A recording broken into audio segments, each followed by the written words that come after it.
Hello there. This is February the 3rd, 2023, and I have a question about Matthew chapter 22, verse 14, when Jesus said that many are called, but few are chosen. And the reason why there is a question about this is because there is a popular teaching that says that because Jesus said this, what he means is that there are some people who are chosen by God to be saved. There are other people who are chosen by God to go to hell, and these people just don't have anything to say about it. They have nothing to do with this decision. It's just the decision of God, and that's just all there is to it. All right? Now, I do take a different position that we have a relational God who has established the criteria. He has established the definition of what he wants in order for a person to be saved. What he wants, who he wants. He has said this is what is necessary if a person is going to be in my life, if he's going to be or she's going to be in my kingdom. This is something that God has done, and this is defined through the gospel. All right, the gospel is the definition of the criteria through which a person can or cannot be saved, and it is a mutual decision in this sense. God has said this is what he wants, all right, and it's everyone else's decision to decide if they are willing to surrender to that or not. He offers a covenant and says, this is the covenant that I'm willing to have with people. Is there anyone out there who's willing to embrace this covenant? And for those who decide that that is something that they would like to do, then they enter into the covenant and they are saved. And so God reaches out to the entire world with what he has to offer. And if there is anyone who's willing to embrace and accept and surrender to what it is that he has to offer, then of course they have a place with him. And we have a God who will make a good decision concerning this definition of the gospel and the requirements that he wants to define for a person to be in his kingdom, for a person to be in his life forever. All right. Now, unfortunately, there are a lot of people who would like to believe that we don't have any part of this at all, that this is the decision of God exclusively, and that he picks out individuals out of the collective, out of the world. He just picks people out arbitrarily, or maybe he has some way of making these decisions that he has not necessarily disclosed, but that it has nothing to do with you. It's only about God's decision. This is what a lot of people would like to believe. And so this is the predominant view that is presented from this verse. I don't agree with this view. And so the question is, well, then what does it mean, right?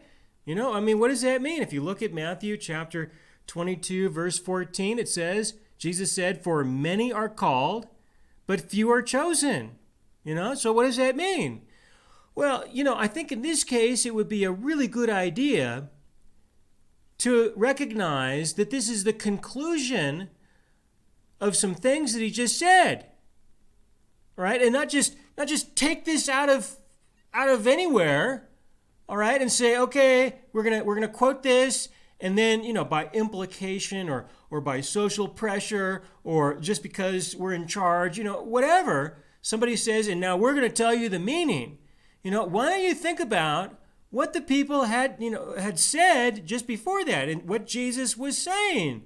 That this is a conclusion to something and not just plucked out of Matthew, or wherever it may be plucked out of, in order to declare some doctrine of some kind that may have absolutely nothing to do with what Jesus was intending to say, all right? So we need to look at the context of this. What was Jesus talking about? Go to the beginning of the chapter 22, Matthew chapter 22, verse 1. And Jesus answered and spoke to them again by parables and said, all right, he said what? He's going to speak to them with a parable. Okay?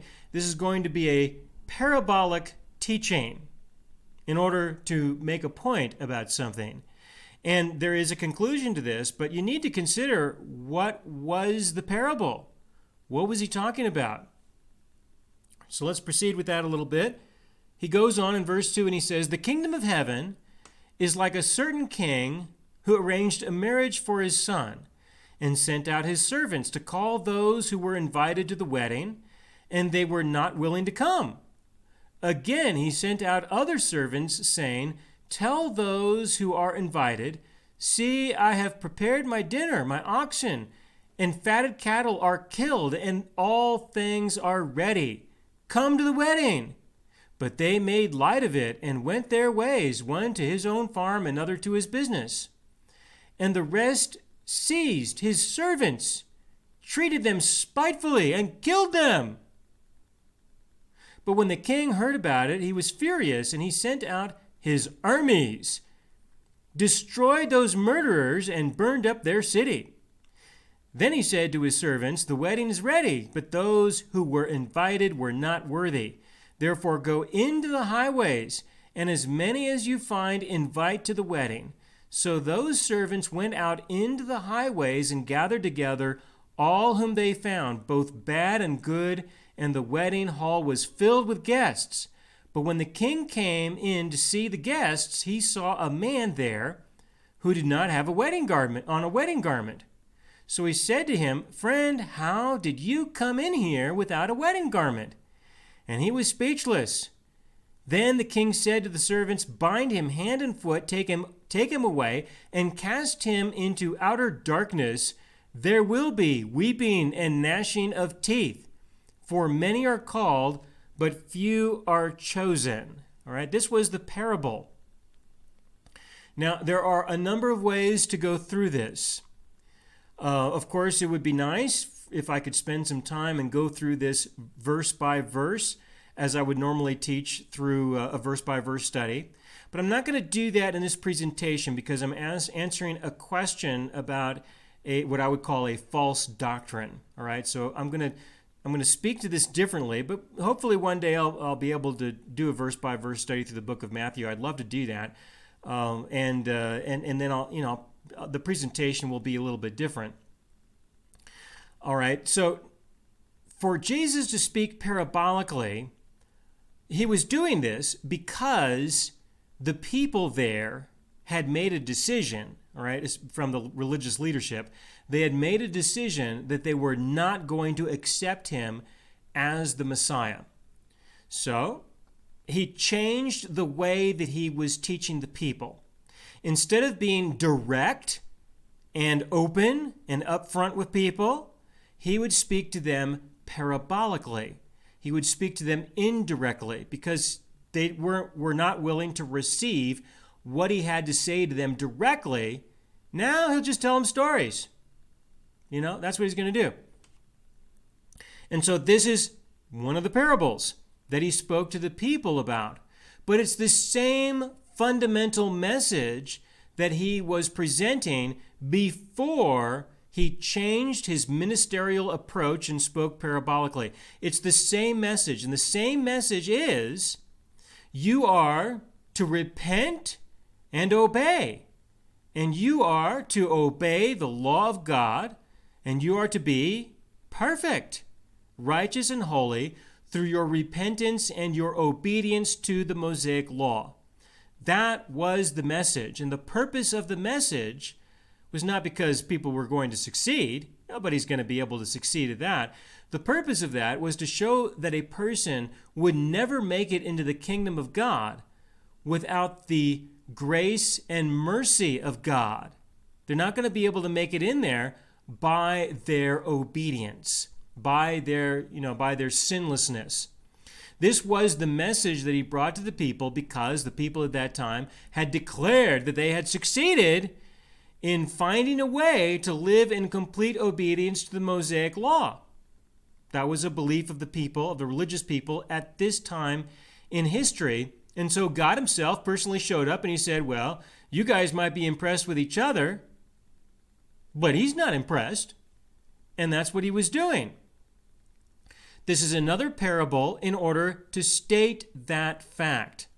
Now he goes through a series of descriptions, and he even describes the character of the people to the extent where some of them are willing to commit murder, and that's something to talk about at length at a later date in a verse-by-verse study, because sure enough, they murdered Jesus without a legitimate cause that was a violation of the Mosaic law. But so right, that's the attitude of these people. They have a higher calling. All right. Right, yeah. Okay, so there's a lot that can be said about this.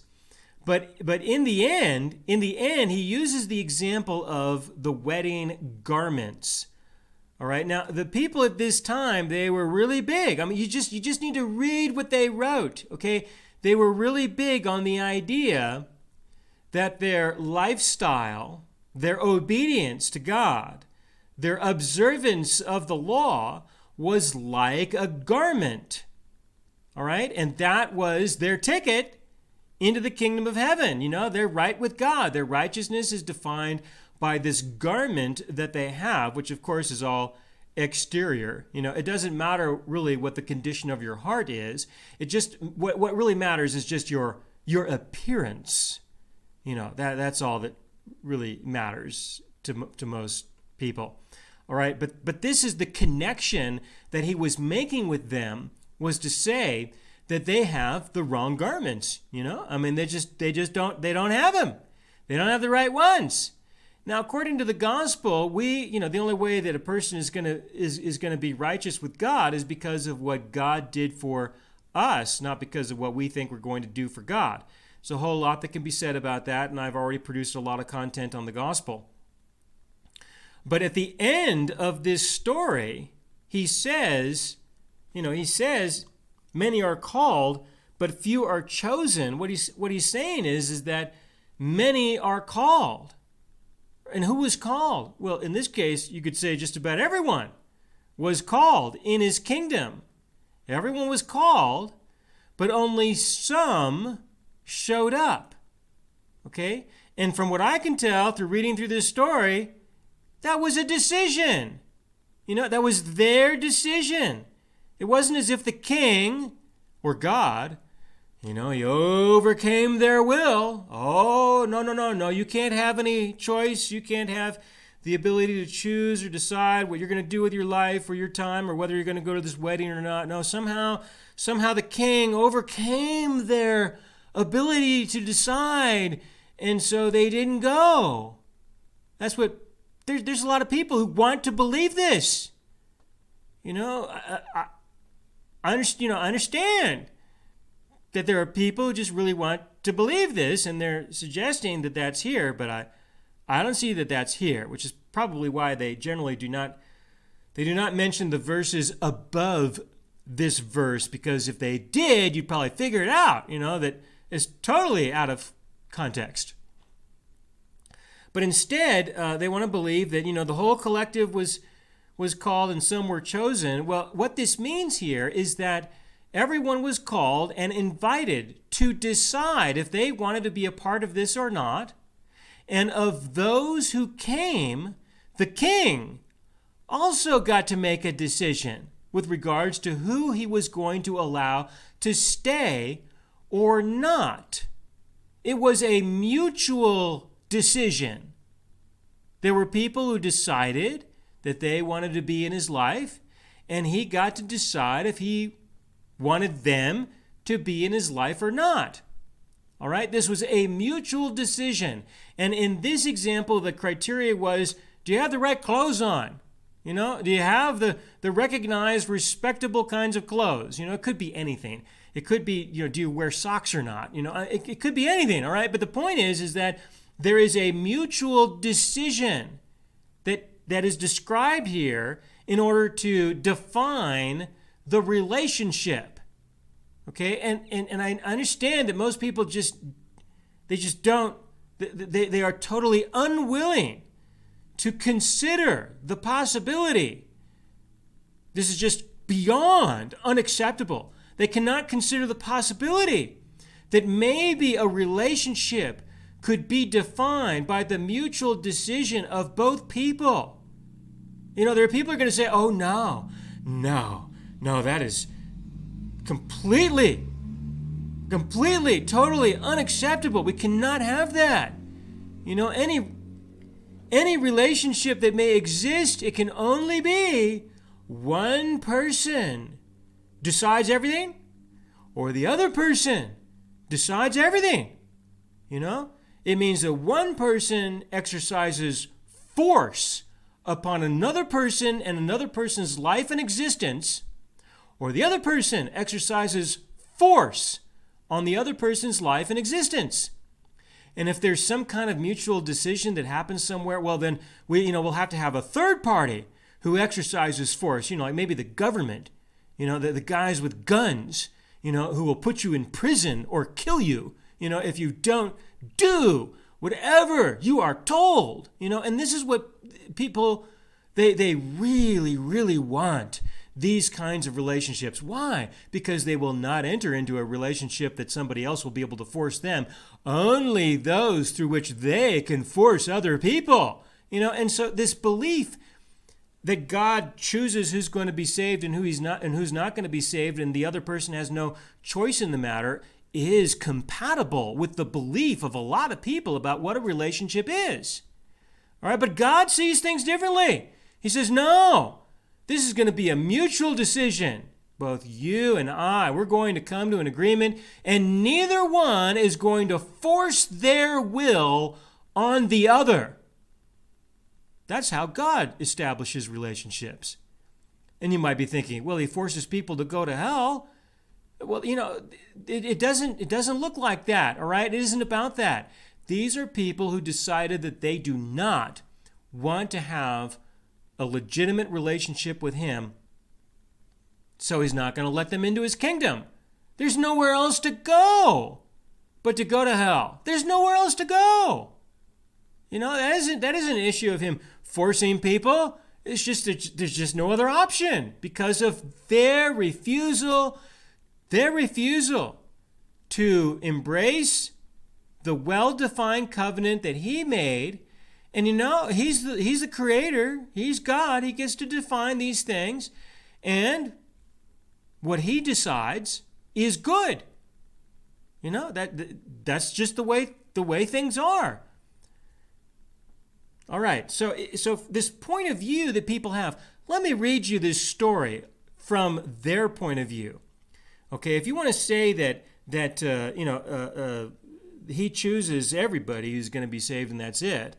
It isn't about that. And when he says many are called but few are chosen, what he's saying is that there's a mutual decision that is being made. Everyone is called, all right? Everyone is invited. But he's the one who says, look, that these are the requirements.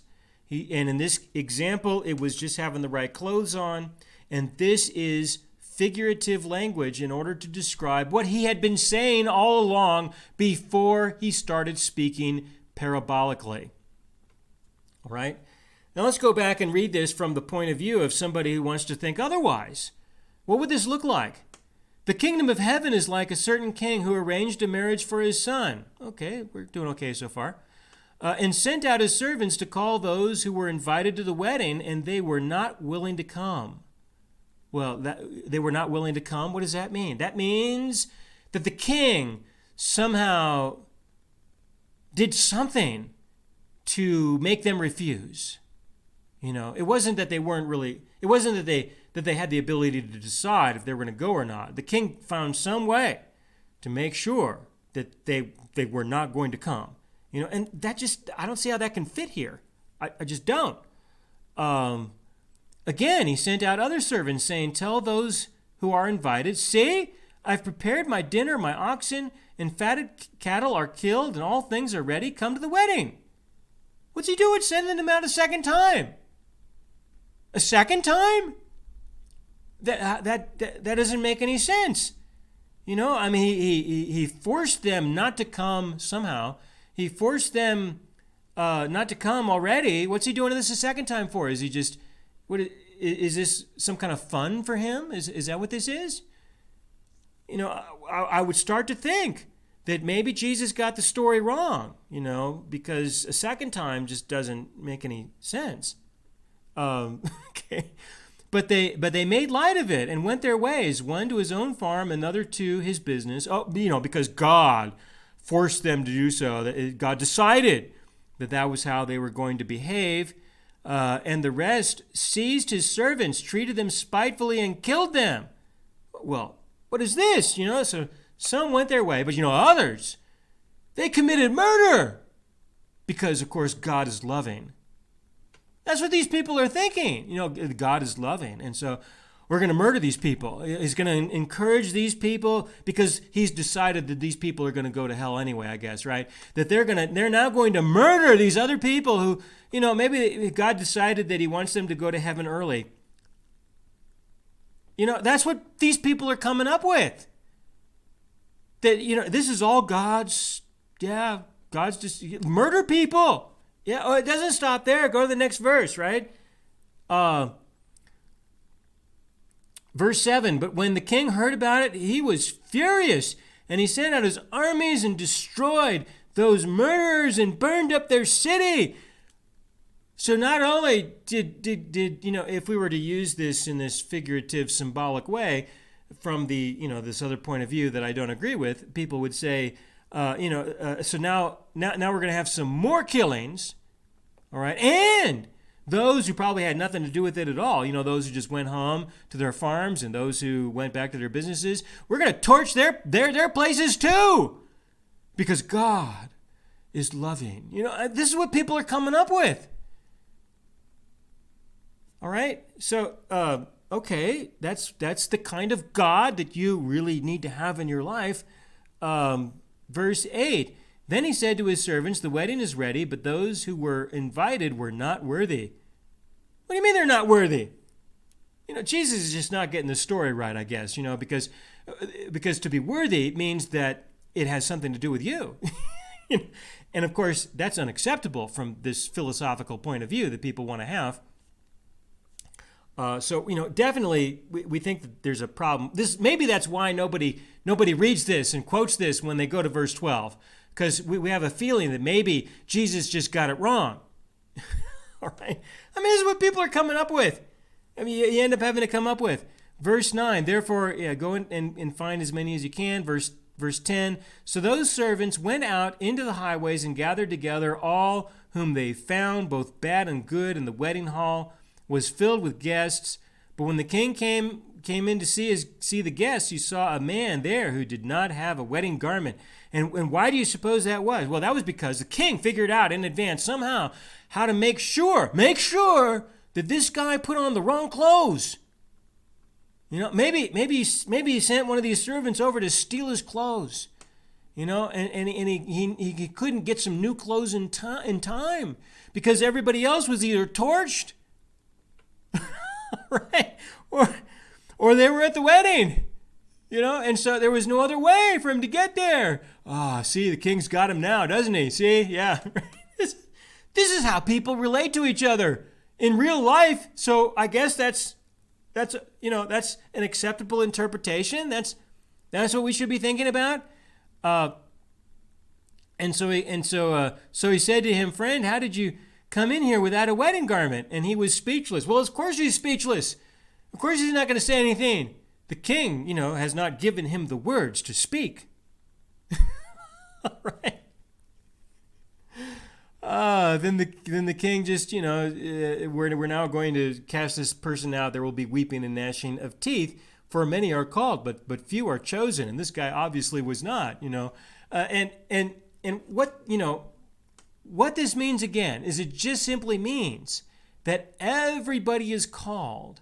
All right, and anybody can come to God, but when they get to Him, when they decide to respond to the call out to them, when they decide they're going to find out, what the gospel is, what the definition is of salvation, what the criteria is for salvation, and if they don't want to accept that.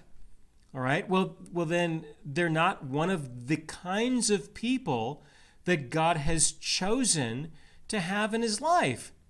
That's it. They're just not one of those kinds of people. They're the kind of person who has decided that they're going to reject their God. All right, so it is a mutual decision. That is the relationship. That's what a relationship is. A real one, outside of these fictitious ones that everybody wants to have, that only has to do with who is the person who forces the other person to be their slave. All right, I understand. I understand. I encountered a lot of people all the time, and that is exactly the kind of relationship that they demand with other people, and they will have no other. But y'all, you just keep looking, all right? Y'all just keep looking, and you'll eventually find some other people in your life who would be willing to have a healthy relationship with you based on mutual agreement and honest communication, and then, you will have some happiness. That is real. All right, I hope that this is helpful. I will continue to answer questions as long as you send them in. Send them to me by email to aaron@aaronbudgeon.net. Thanks.